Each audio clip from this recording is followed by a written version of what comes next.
तो बताओ, आखिरी क्लास में हम लोग ने क्या क्या किया है?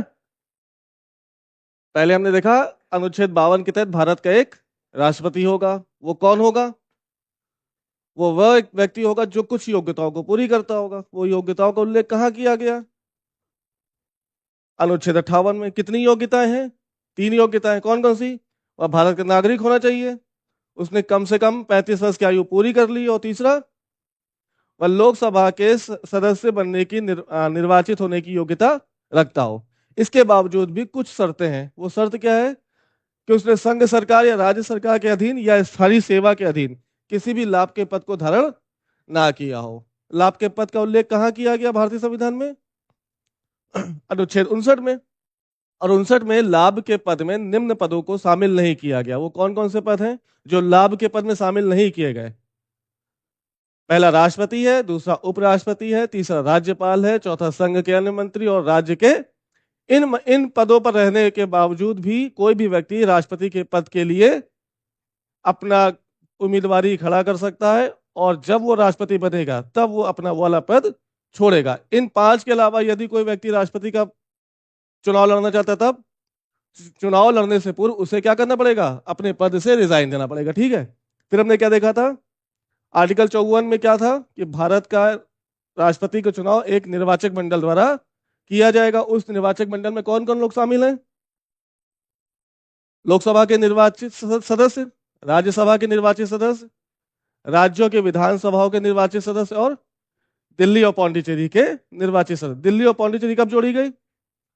17वें संविधान संशोधन 1992 में। यानी संसद को यह अधिकार है कि वह किसी भी संघ शासित प्रदेश में नई विधानसभा का सृजन कर सकता है और मंत्रिपरिषद का गठन कर सकता है। ठीक है। इसके बाद हमने क्या देखा था? निर्वाचन की प्रक्रिया। तो राष्ट्रपति का निर्वाचन कैसे होता है? प्रत्यक्ष के या प्रत्यक्ष? अनुच्छेद 55 में क्या कहा गया है? कि राष्ट्रपति को चुनने में अप्रत्यक्ष निर्वाचन प्रणाली का यूज किया जाएगा, जिसका नाम क्या है?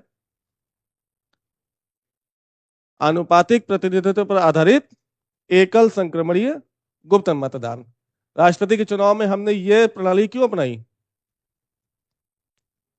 इसलिए अपनाई कि प्रत्यक्ष प्रादेशिक निर्वाचन प्रणाली में हमेशा जो जीतता वो बहुमत का प्रतिनिधित्व नहीं करता है। इस वजह से हमने राष्ट्रपति को चुनने के लिए कौन सी प्रणाली का यूज किया? अप्रत्यक्ष अनुपातिक प्रणाली का। ठीक है। इसके तहत हमने क्या देखा था?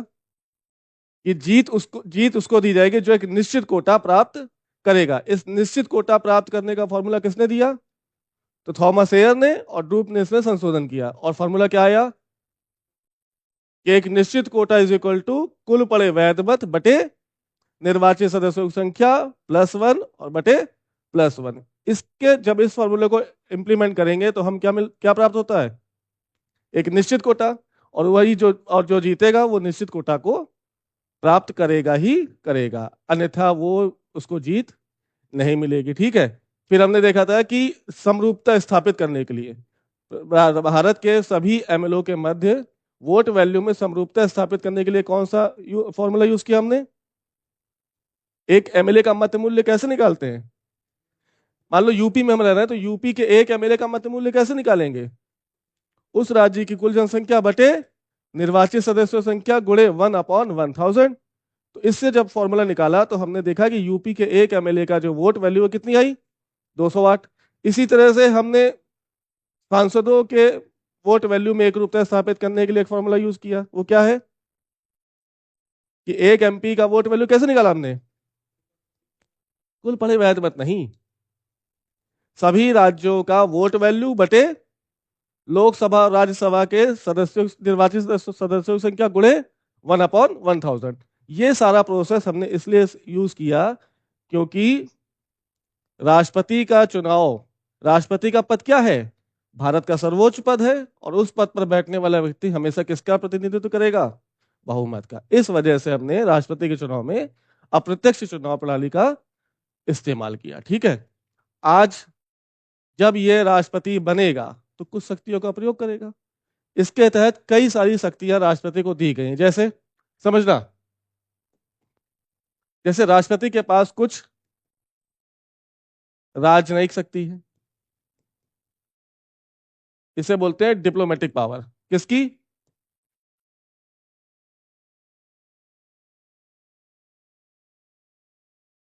किसकी? राष्ट्रपति की।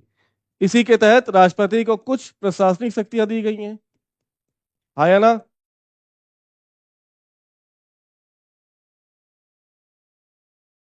Administrative powers.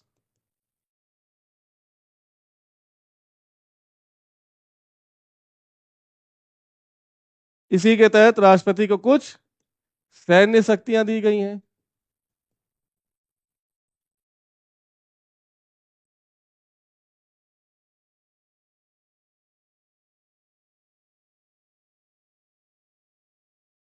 या मिलिट्री पावर, है ना?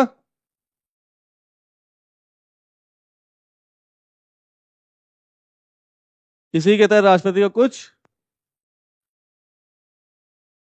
क्षमादान की शक्ति दी गई है। इसी के तहत कुछ राष्ट्रपति को विधायी शक्ति दी गई है, हाँ या ना? फिर अध्यादेश जारी करने की शक्ति दी गई है, हाँ या ना?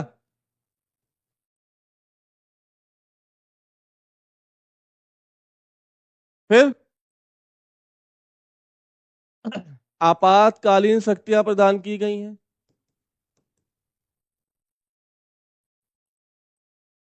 और फिर वीटो शक्ति दी गई। तो राष्ट्रपति को ये समस्त शक्तियां दी गई है। किस? 8 है, और भी कैसे निकल के आएंगी? क्यों दी गई है ये शक्तियां? राष्ट्रपति को क्यों दी गई हैं? अगर कोई आपसे पूछे तो आधार क्या है?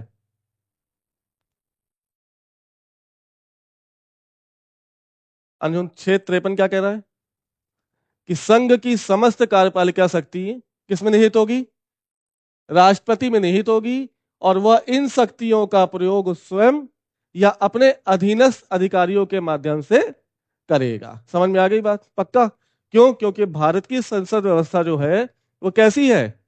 दोहरी कार्यपालिका वाली है ना। एक तरफ वास्तविक और दूसरी तरफ नाम मात्र। वास्तविक शक्तियों का प्रयोग करता कौन है? पीएम और उसकी काउंसिल ऑफ मिनिस्टर्स। लेकिन किसके नाम पे करेंगे? ये कौन? ये क्या है?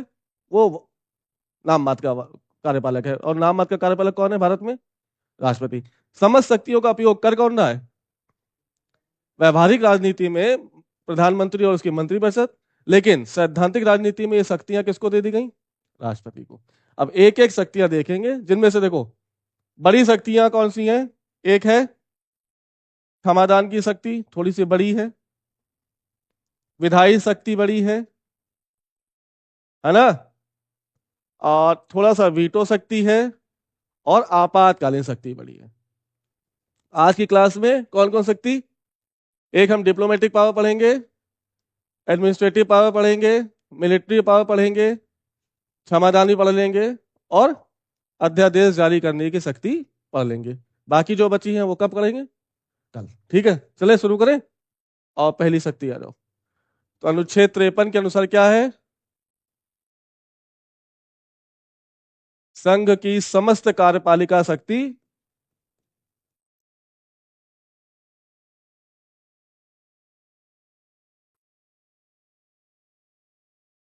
राष्ट्रपति में निहित है, तथा वह उन शक्तियों का प्रयोग स्वयं करेगा या अपने अधीनस्थों के माध्यम से करवाएगा। इसके तहत पहली शक्ति लेके आओ। कौन सी?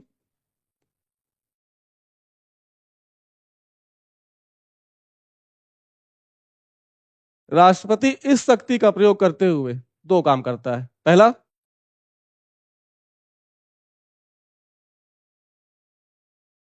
विदेश यात्रा करेगा, और दूसरा डिप्लोमेटिक काउंसिल में या एम्बेसी में राजदूतों को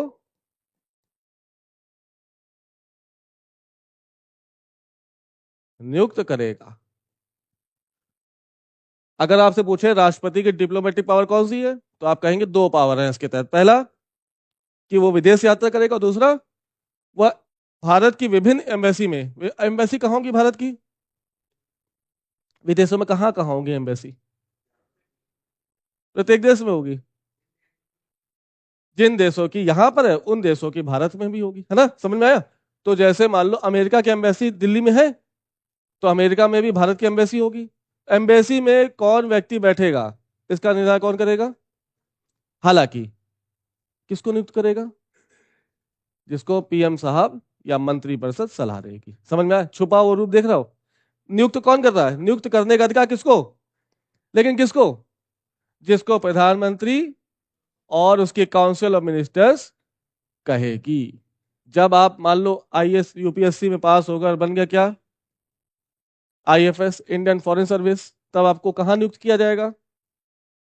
तो कौन नियुक्त करेगा आपको? राष्ट्रपति। लेकिन छुपी हुई शक्ति किसके पास है? वो किसके कहने पे कर रहा है? हालांकि जब जब तुम्हारे पास अपॉइंटमेंट लेटर आएगा उस पर साइन किसके होंगे? राष्ट्रपति के। समझ में आ गया? पहली शक्ति समझ में आ गई? दूसरी देखो।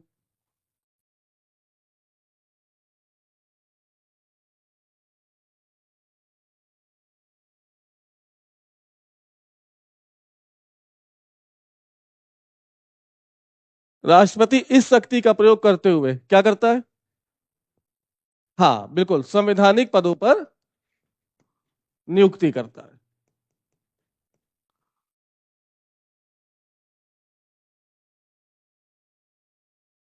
तथा तथा संवैधानिक आयोगों का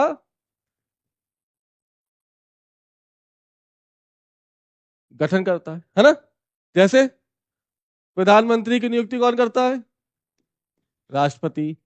काउंसिल ऑफ मिनिस्टर्स को कौन नियुक्त करता है? राष्ट्रपति। राष्ट्रपति। ठीक है। संघ के अन्य मंत्रियों को कौन नियुक्त करता है? राष्ट्रपति। राज्य सॉरी महान्यायवादी को कौन नियुक्त करता है? राष्ट्रपति, है ना? यूपीएससी के मेंबर्स और हेड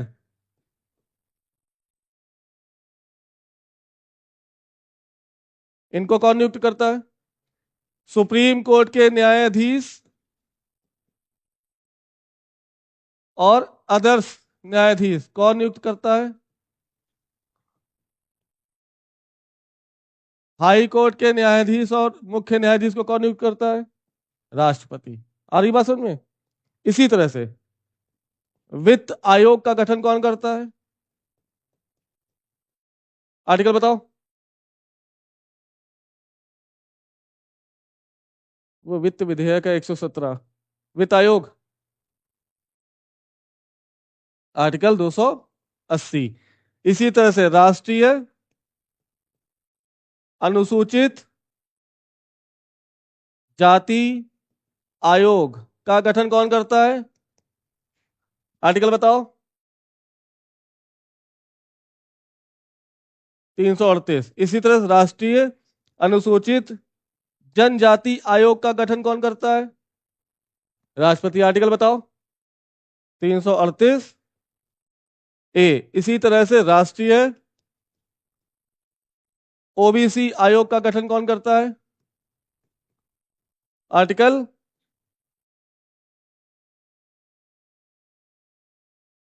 338 बी। इसी तरह से राजभाषा आयोग का गठन कौन करता है?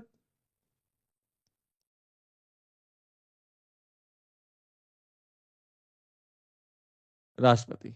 समझ में आया? तो जिन पदों पर कोई व्यक्ति बैठ रहा है वो कैसे पद है? संवैधानिक। उन संवैधानिक पदों पर नियुक्ति कौन कर रहा है? राष्ट्रपति। और कुछ आयोग का गठन हो रहा है, उन आयोगों की नियुक्ति कौन कर रहा है? किस शक्ति के तहत? अपनी प्रशासनिक शक्ति के तहत। समझ में आ गई बात? तीसरी शक्ति देखो।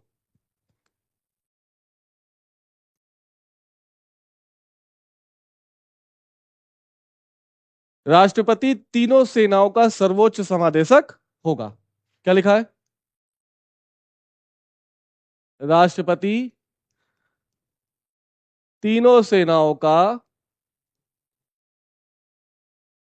सर्वोच्च समादेशक होगा। President will be the supreme chief sorry supreme commander of all forces. कौन होगा? सर्वोच्च सेना समादेशक होगा। ठीक है, अर्थात चाहे वो आर्मी हो, चाहे वो नेवी हो, और चाहे वो एयरफोर्स हो, ये सब तीनों किसके द्वारा कनेक्ट होंगे?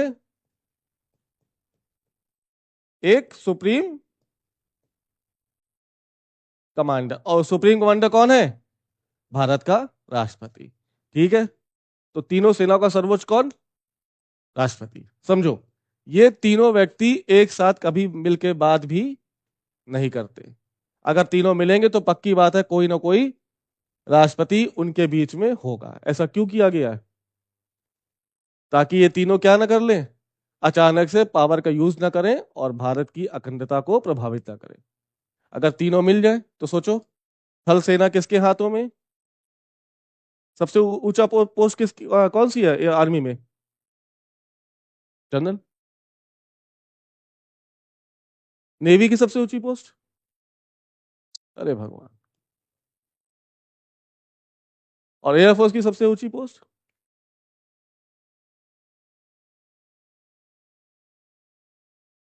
और तुम लोग तैयारी कर रहे हो।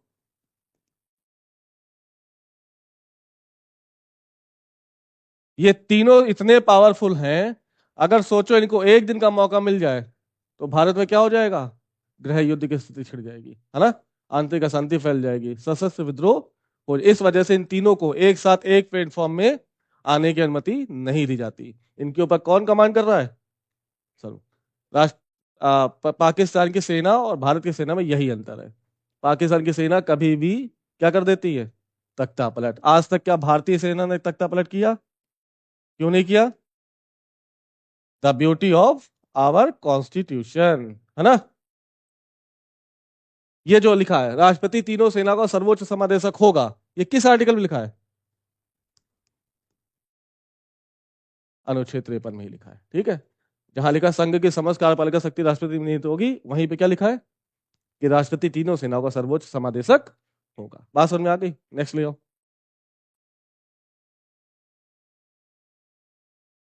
राष्ट्रपति की क्षमादान की शक्ति, आर्टिकल 72। इसी के साथ तुलना करके पढ़ो। राज्यपाल 161। जो शक्ति राष्ट्रपति को दी है अनुच्छेद 72 के तहत, वही शक्ति राज्यपाल को दी है अनुच्छेद 161 के। बस दो अंतर है। देखो, क्षमादान की शक्ति में राष्ट्रपति को कितने प्रकार की शक्तियां दी गई हैं? पहला,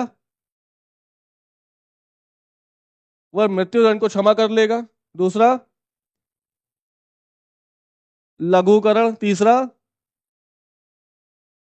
परिहार। चौथा, प्रविलंबन। और पांचवा,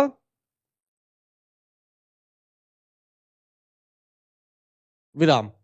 राष्ट्रपति को अनुच्छेद 72 के तहत कितने प्रकार की शक्ति दी गई? 5। राज्यपाल को ये हटा दो, बाकी सब दी गई। तो लघुकरण की शक्ति भी दी गई है, परिहार की शक्ति भी दी गई है, प्रविलंबन की शक्ति भी दी गई है, और विराम की शक्ति भी दी गई है। पहला अंतर समझ में आया कि राष्ट्रपति मृत्युदंड की सजा को माफ कर सकता है, लेकिन राज्यपाल मृत्युदंड की सजा को माफ नहीं कर सकता। दूसरी शक्ति क्या है? अगर किसी मार्शल लॉ ने, अगर किसी मार्शल कोर्ट ने किसी सैनिक को सजा दी है तो सजा कम करा सकता है, किसका, कहां जाकर? लेकिन सैन्य अदालत द्वारा दी गई सजा को राज्यपाल कम नहीं कर सकता। तो राष्ट्रपति और राज्यपाल के मध्य अंतर तो समझ में आए। पहला क्या है कि ये मृत्युदंड को खत्म नहीं कर पाएगा, ये खत्म कर देंगे। दूसरा, ये कोर्ट मार्शल द्वारा दी गई सजा को कम नहीं कर सकते, ये उसको भी कम कर सकते। बस दो ही अंतर हैं राष्ट्रपति और राज्यपाल में। आप इसको पढ़ लेंगे, राज्यपाल की ये शक्ति आपकी अपने आप तैयार हो जाएगी। देखो क्या होता है। हुँ? अरे यार, जो आर्मी वालों के ऊपर कोई केस लगता है तो वो आम अदालत नहीं जाते, उनकी खुद की अदालत होती है। कुछ भी हो जाए, वो कभी भी हाई कोर्ट सुप्रीम कोर्ट नहीं जाएंगे। उनका जो मुकदमा होगा वो कहाँ लड़ा जाएगा? चाहे वो आर्मी के हो, चाहे एयरफोर्स के हो, चाहे वो नहीं सुनते कोर्ट मार्शल हो गया। कोर्ट मार्शल का मतलब उसके बिल्ले छीन ली जाएंगे, पिस्टल छीन ली जाएगी, वर्दी छीन ली जाएगी, और उसको क्या कर दिया जाएगा? क्या कर दिया जाएगा? जेल में नहीं, उसको अपनी आर्मी को छोड़ के रिजाइन टर्मिनेट किया जाएगा और उसको जो सजा दी जाएगी। कौन दे रहा सजा? Court martial. कोर्ट द्वारा, जो मार्शल की कोर्ट है वो दे रही है। और हम आम आदमियों को सजा कौन देता है? तो राज्यपाल कोर्ट मार्शल द्वारा दी गई सजा को कम नहीं कर सकता, लेकिन राष्ट्रपति को यह शक्ति दी गई। दूसरा, ये मृत्युदंड की सजा को कम नहीं कर पाएंगे ये। अब एक एक ले आओ और समझो। पहला देखो, समाधान। थोड़ा व्यवहारिक राजनीति समझना। ये है क्या? District court. डिस्ट्रिक्ट कोर्ट के खिलाफ मान लो, सोचो दो लोग लड़े, कौन कौन? एक ए और एक बी। डिस्ट्रिक्ट कोर्ट ने ए के खिलाफ सजा दे दी 7 वर्ष की। ए के पास कितने विकल्प? हाँ, ए के पास दो विकल्प, या तो वो सजा को स्वीकार करे या इसके खिलाफ अपील करे। अपील कहां करेगा? हाई कोर्ट ने मामले की सुनवाई की और सुनवाई में डिस्ट्रिक्ट कोर्ट का पक्ष लेते हुए इसको फिर सजा कितनी दे दी? अब इस ए नामक व्यक्ति के पास कितने विकल्प? या तो सजा स्वीकार करे या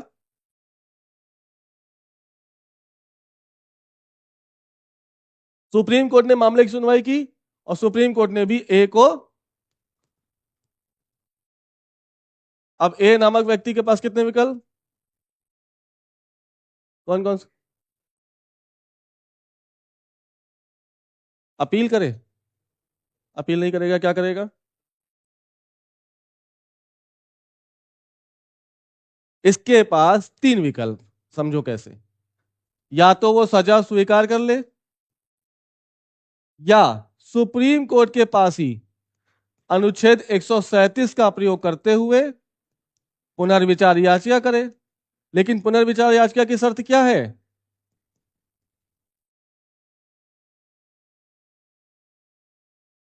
अरे चुप रहो। पुनर्विचार याचिका की शर्त क्या है? पुनर्विचार याचिका की शर्त यही है, अनुच्छेद 137 का प्रयोग तब कर पाओगे जब याचिका 30 दिनों के भीतर दी गई हो, दायर की गई हो, और दूसरा, उस न्यायाधीश को यह समझ में आ गया हो कि वाकई उससे कुछ भूल हुई है, तभी वो पुनर्विचार याचिका स्वीकार करेगा, नहीं तो कर सकते थे भाई। अभी बताते, ठीक है। या तो वो सजा को स्वीकार कर ले, या अनुच्छेद 137 का प्रयोग करते हुए पुनर्विचार याचिका करे, या इसके खिलाफ कहां चला जाए? राष्ट्रपति के पास। राष्ट्रपति के पास अपील के थ्रू नहीं जाएगा। क्यों? राष्ट्रपति के पास अपील नहीं कर सकता। क्यों? सुप्रीम कोर्ट द्वारा दी गई सजा के खिलाफ कोई भी व्यक्ति राष्ट्रपति के पास अपील नहीं कर सकता। क्यों? हाँ बिल्कुल, क्योंकि सुप्रीम कोर्ट भारत का अंतिम अपीली न्यायालय है। तो जो अंतिम अपील है, तो अपील इसके खिलाफ कहीं कर सकते हो नहीं। राष्ट्रपति के आप कैसे जाओगे? दया याचना कि महोदय ऐसी ऐसी बात है, कृपया आप इस पर एक बार अपनी दया दृष्टि डालें, और डालने की कृपा करें। ठीक है, देखो अब देखो, आ जाओ। अब किसी व्यक्ति को क्या दी गई? किसके द्वारा दी गई? याद रखना, राष्ट्रपति के पास कब जाओगे? जब सजा कहां से मिली हो? सुप्रीम कोर्ट द्वारा। हो गया? कहां गए?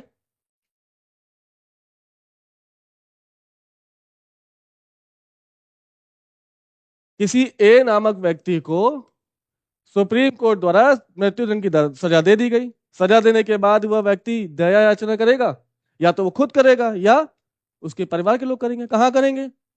राष्ट्रपति के पास। राष्ट्रपति के पास जैसे ही ये दया याचना पहुंची, व्यवहारिक राजनीति समझना, किसके पास पहुंची? राष्ट्रपति तुरंत वह दया याचना किसको दे देगा? किसको देगा? जैसे ही ये कहेंगे कि महोदय, क्या सलाह देंगे ना? सलाह किसके थ्रू? अनुच्छेद 74 क्या कह रहा है? कि राष्ट्रपति को सलाह देने के लिए एक मंत्रिपरिषद होगी, तथा वह सलाह राष्ट्रपति मानने के लिए तुरंत भेजा ना इसने किसके पास?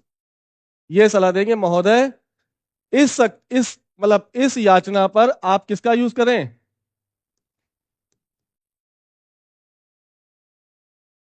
समझ में आई?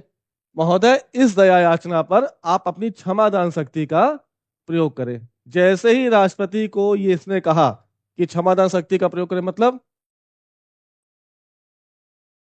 मृत्युदंड क्या हो गया? माफ। और व्यक्ति को क्या साबित कर दिया गया? ये है उसकी क्षमादान की शक्ति। किस कब? जब किसी व्यक्ति को मृत्युदंड की सजा दी गई हो और प्रधानमंत्री तथा मंत्रिपरिषद ने राष्ट्रपति को सलाह दी होगा कि इस दया याचना पर क्या किस शक्ति का प्रयोग करो? क्षमादान शक्ति का प्रयोग करो। राष्ट्रपति क्षमादान की शक्ति का प्रयोग करते हुए उस व्यक्ति को क्या कर देगा? माफ कर देगा और निर्दोष साबित करके घर।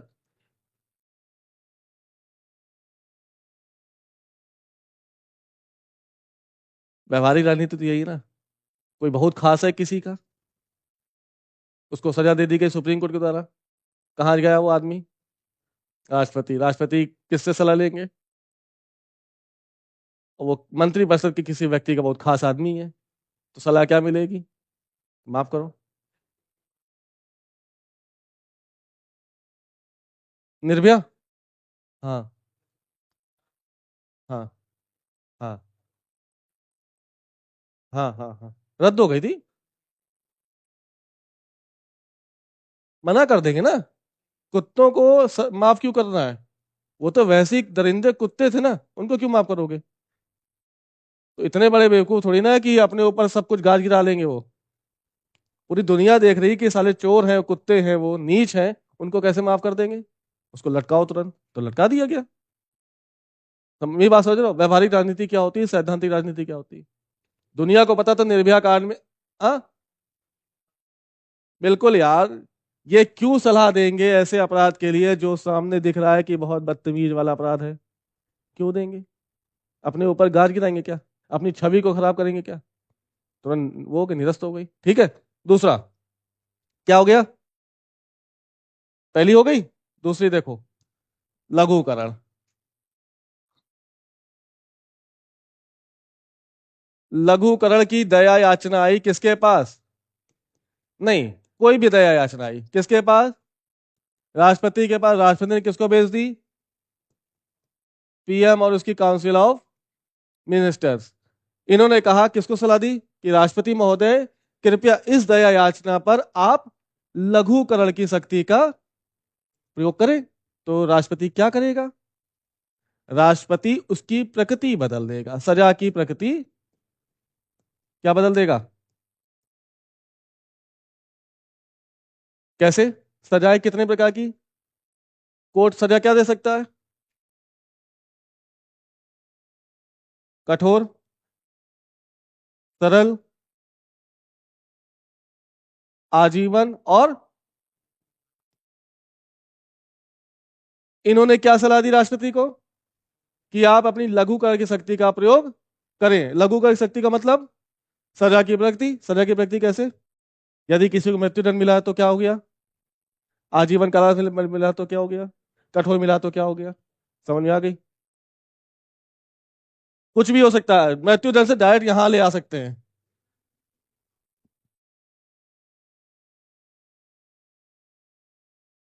हम्म, हाँ हाँ। तो आजीवन कारावास वही है। सब होती है, सब होती है। यही तो पढ़ा, इसीलिए तो पढ़ाना है।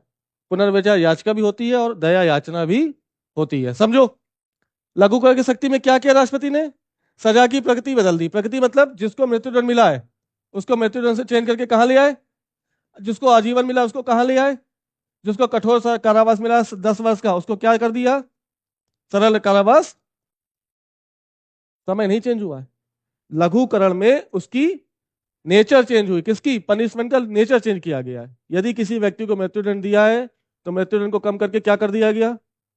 उसको आजीवन कारावास में परिवर्तित कर दिया गया। यदि किसी व्यक्ति को आजीवन कारावास मिला तो उसको कठोर श्रम में बदल दिया गया, या कठोर मिला है तो मतलब किसी व्यक्ति को कठोर श्रम 10 वर्ष का मिला है। अब राष्ट्रपति इस पे लघुकरण की शक्ति का कैसे प्रयोग करेगा? उसकी प्रकृति बदलेगा लेकिन समय तो कारावास सरल हो जाएगा, लेकिन समय कितना रहेगा? बस याद रखना, प्रकृति चेंज होगी, समय नहीं चेंज होगा। किसमें? लघुकरण में। तीसरा आ जाओ।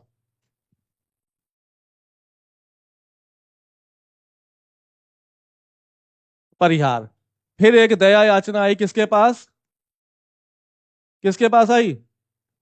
राष्ट्रपति के पास। राष्ट्रपति ने वो किसको ट्रांसफर कर दी? प्रधानमंत्री और उसकी मंत्रिपरिषद को। मंत्रिपरिषद ने फिर सलाह दी कि राष्ट्रपति महोदय, आप इस दया याचना पर अपनी परिहार नामक शक्ति का प्रयोग करें। तब राष्ट्रपति क्या करेगा? समय बदल दे, समय कम कर देगा। देखो कौन कौन सी शक्ति?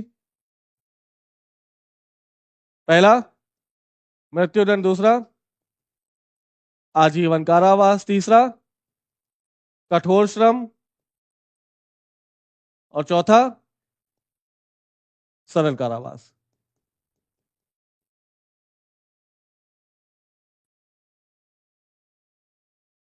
अब दिमाग लगाओ, राष्ट्रपति इन चार सजाओं में से किस सजा में परिहार नामक शक्ति का यूज कर सकता है?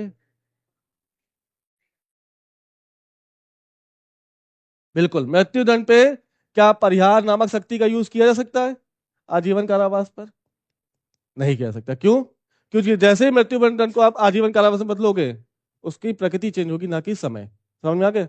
आजीवन को कठोर में करोगे तो प्रकृति चेंज होगी ना, समय नहीं। तो किसमें करोगे? सिर्फ कठोर कारावास को किसमें कर दोगे?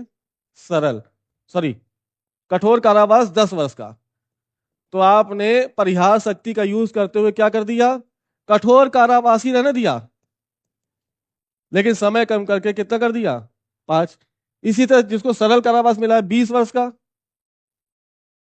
आपने रहने क्या दिया? सरल, लेकिन कितने वर्ष का कर दिया?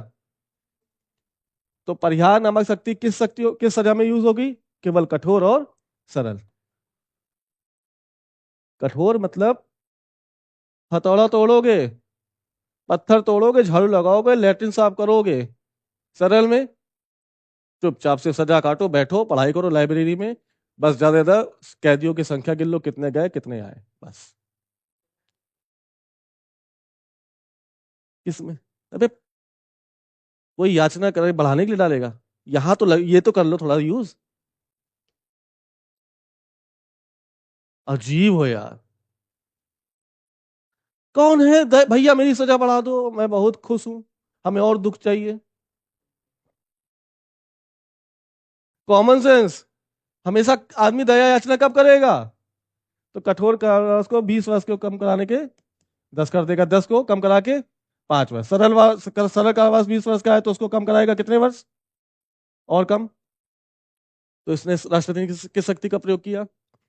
समझ में आ गई बात? पक्का? लघुकरण में किस शक्ति का यूज किया गया? सजा की प्रकृति चेंज की गई परिहार में। सजा की प्रकृति से छेड़छाड़ नहीं होगी, जबकि उसका समय कम होगा। तो दिमाग लगाना कि इन सजाओं में से सिर्फ इन सजा पर राष्ट्रपति परिहार नामक शक्ति का यूज करेगा। ठीक है, नेक्स्ट आ जाए। आ जाओ। एक क्या बची?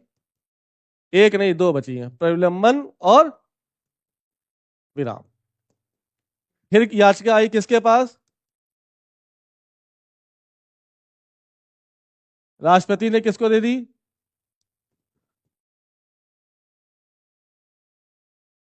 इन्होंने सलाह दी राष्ट्रपति को कि महोदय, आप इस याचिका पर अपनी प्रविलंबन शक्ति का यूज करें। तो प्रविलंबन शक्ति का मतलब है राष्ट्रपति किसी भी सजा को अस्थायी रूप से निलंबित कर देगा। हाँ, सस्पेंशन क्या होता है? अस्थायी सस्पेंशन है ना। आपको कुछ समय के लिए, वो समय नहीं लिखा है, आपको नौकरी से बाहर रहना है, वही क्या है? सजा कम नहीं हुई है, सजा खत्म नहीं हुई है, लेकिन क्या हो गया? अस्थायी रूप से रोक दिया गया है। आगे बात समझ में? पक्का? श्योर? नेक्स्ट आ जाओ। विराम। विराम में क्या हुआ? फिर याचिका आई। याचिका किसके पास? राष्ट्रपति के पास। राष्ट्रपति ने किसको दी? प्रधानमंत्री और उसकी काउंसिल ऑफ मिनिस्टर्स को। इन्होंने कहा कि राष्ट्रपति महोदय, आप इस याचिका पर विराम नामक शक्ति का प्रयोग करें। तो विराम नामक शक्ति सिर्फ दो ही परिस्थितियों में आज तक यूज हुई है। वो कब? ऐसे लिखा है, विशेष परिस्थितियों में सजा के प्रावधान को क्रम करना। वो विशेष परिस्थितियां क्या हो सकती हैं? या तो कोई वृद्ध हो और या गर्भवती महिला हो। आज तक केवल इन दो लोगों ने ही विराम नामक शक्ति का प्रयोग, मतलब इस्तेमाल, यूज किया है। ठीक है, नहीं समझे? जवान देखिए, जवान देखिए, जवान, दीपिका पादुकोण, उसको क्या मिली थी सजा? मृत्युदंड की सजा मिली थी। लेकिन वो जब जैसे ही उसको फांसी देने जा रहे थे, क्या पता चला? वो बेहोश हो जाती है और पता चलता है मेडिकल ट्रीटमेंट में कि वो प्रेग्नेंट है। जैसे ही प्रेग्नेंट पता चलता है, उसकी सजा को क्या कर दिया गया? उसकी सजा को विराम कर दिया गया। और जब बच्चा 6 वर्ष का हो गया, तब उसको फांसी पर किस शक्ति का प्रयोग? विराम। कहाँ जेल से कहाँ भागोगे? ऐसा ही केस आया था नलिनी वाले केस में। नलिनी कौन है? हाँ, नलिनी राजीव गांधी की हत्यारन। धनु भी थी, वो मर गई थी। और ये कौन है? इन्होंने हत्या की और हत्या करके पकड़ लिया गया। अब राजीव गांधी की हत्या की तो इनको क्या मिली होगी? मृत्युदंड। लेकिन मृत्युदंड के समय जैसे मृत्युदंड हो रहा था, ये क्या पाई गई? सी वॉज प्रेग्नेंट, और इनकी सजा को क्या कर दिया गया? रोक दिया गया। ठीक है।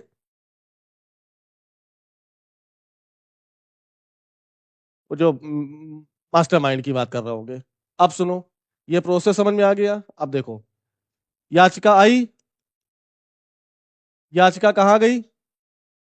राष्ट्रपति ने किसको दी? ये किसको सलाह देंगे? प्रधानमंत्री और मंत्रिपरिषद किसको सलाह दे रही है? ये प्रोसेस कितने साल, कितने महीने में कंप्लीट होना चाहिए, इसका भारतीय संविधान में कहीं भी उल्लेख नहीं हुआ। और इसका बड़ा ही दुरुपयोग हुआ, या बड़ा ही इसका कोई फायदा नहीं हुआ दया याचना का। लोग शेर सिंह वर्सेस पंजाब स्टेट 1989 का केस है। शेर सिंह ने याचिका डाली राष्ट्रपति को कि हमारी सजा को कम किया जाए। 11 साल लग गए याचिका को सुनवाई करते हुए। तो ऐसी याचना का क्या फायदा? हाँ, कोई समय सीमा नहीं, वो याचिका कितने समय में सुनी जाएगी।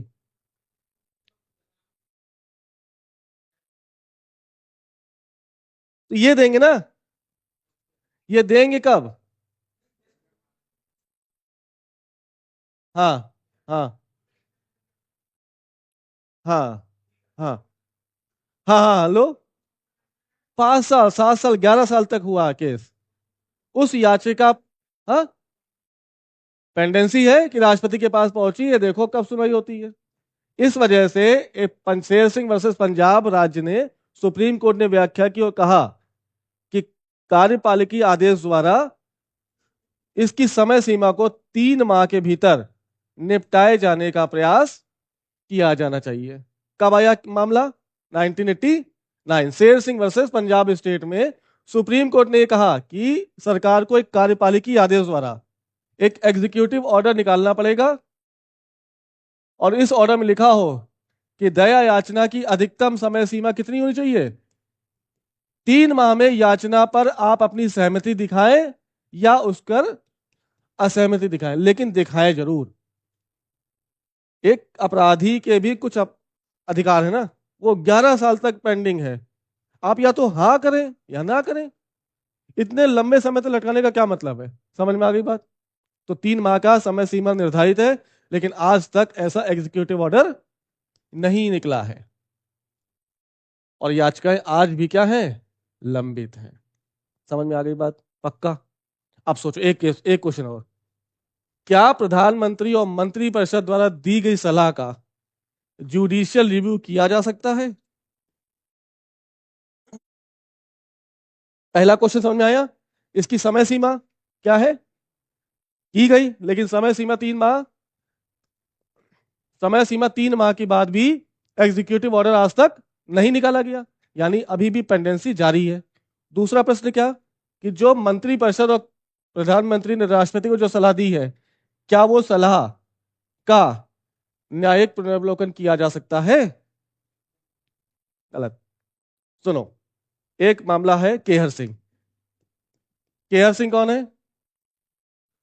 हाँ, केहर सिंह मामले ने सुप्रीम कोर्ट ने एक व्याख्या दी और कहा कि मंत्रिपरिषद द्वारा दी गई सलाह का न्यायिक पुनर्वलोकन नहीं किया जा सकता। ठीक है, लेकिन 2005 में सुप्रीम कोर्ट ने एक बार फिर एक नई व्याख्या दी और कहा कि दया याचना के सिलसिले में जो भी मंत्रिपरिषद सलाह दे रही है उसका न्यायिक पुनर्वलोकन किया जा सकता है। कब? यदि याचना या यदि निर्णय कैसा हो? हाँ, निर्णय यदि जाति आधारित हो, धार्मिक आधार पर हो, नस्ल के आधार पर हो, ऐसा अगर भेदभाव दिख रहा है निर्णय में, तब उसका न्यायिक पुनर्वलोकन किया जा सकता है। जैसे मान लो एक एग्जाम्पल, दो याचिकाएं आई किसके पास? राष्ट्रपति के पास। राष्ट्रपति, और जो याचिकाएं हैं वो अपराध का जो वो है लेवल, वो भी क्या है? सेम है। दोनों को सजा भी क्या मिली है? सेम। लेकिन राष्ट्रपति महोदय ने या प्रधानमंत्री और मंत्रिपरिषद ने सलाह क्या दी कि एक का सजा माफ कर दो, दूसरी की सजा माफ ना करो। क्यों? क्योंकि हो सकता है एक हिंदू और एक, तो दोनों के मध्य क्या स्थापित करने की कोशिश की गई? ऐसा भेदभाव अगर हो रहा है तो उस निर्णय का न्यायिक पुनर्वलोकन किया जा सकता है। ठीक है, ये थी आज की सजाएं। कल हम क्या पढ़ेंगे? बड़ी सजाएं, सॉरी, बड़ी शक्तियां कौन कौन सी? एक अध्यादेश जारी करने की शक्ति, दूसरा विधायी शक्ति और तीसरा वीटो शक्ति। कल राष्ट्रपति अंतिम रूप से खत्म हो जाएगा। ठीक है, बाकी मिलते हैं हम लोग कल। Okay, tata, bye bye.